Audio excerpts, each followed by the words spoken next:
মুখ্যমন্ত্ৰী কোন এটা সাংবিধানিক পদবী কিয় আপোনালোকে মোমাই মোমাই মাতে কোন মাৰৰ ভাইয়েৰ তেওঁ আপোনালোকৰ কোনজনী মাৰৰ ভাইয়েৰ তেওঁ অসমবাসীক মই প্ৰশ্ন সুধিব কৈছো কোনজনী মাৰৰ ভাইয়েৰ কিহৰ কাৰণে মোমাই মাতে তেওঁ কিহৰ মোমাই তেওঁ কি সম্পৰ্ক আছে আমাৰ লগত Article 164 of Indian Constitution or mote, he is appointed as Chief Minister of Assam. Etu eta সাংবিধানিক পদবী এই সাংবিধানিক পদবীটো মতে কাম কৰিবলৈ তেখেত বাধ্য আৰু এই সাংবিধানিক পদবীটো মতে তেখেতক প্ৰশ্ন সুধিবলৈ আমাৰ অধিকাৰ আছে ডেফিনেটলি গতিকে কিহৰ মোমাই কিহৰ মুখচুপতি ৰাইজে কৰিব মুখচুপতি মাননীয় মুখ্যমন্ত্ৰী মহোদয় কৰিব এই মুখচুপতি চাবলৈ আমি ইয়াত বহি আছো জানে আপোনালোকে মুখ্যমন্ত্ৰীৰ নামত কিমান টকা দৰমহা গৈ আছে আমাৰ টেক্সৰ টকাৰে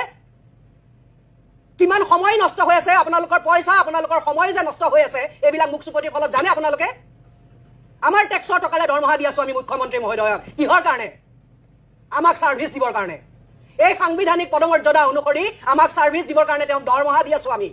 কোনো মোমাই নহয় আমাৰ কোনো মাৰৰ ভাইয়েৰ নহয় আমাৰ কিহৰ মোমাই আৰু এই সুপতি মৰা ট্ৰেণ্ডটো গোটেই অসমবাসী ৰাইজে কিহৰ কাৰণে আৰম্ভ কৰিছে আৰু তেওঁ কিয় সুপতি মৰা ভাষাৰে উত্তৰ দিছে কোনে কাক লগত পলিটিক্স কৰিছে সেয়া আমাৰ লুকআউট নহয় আমি এজন মুখ্যমন্ত্ৰীৰ সৈতে কথা পাতি আছো আমি এজন গৃহমন্ত্ৰীৰ সৈতে কথা পাতি আছো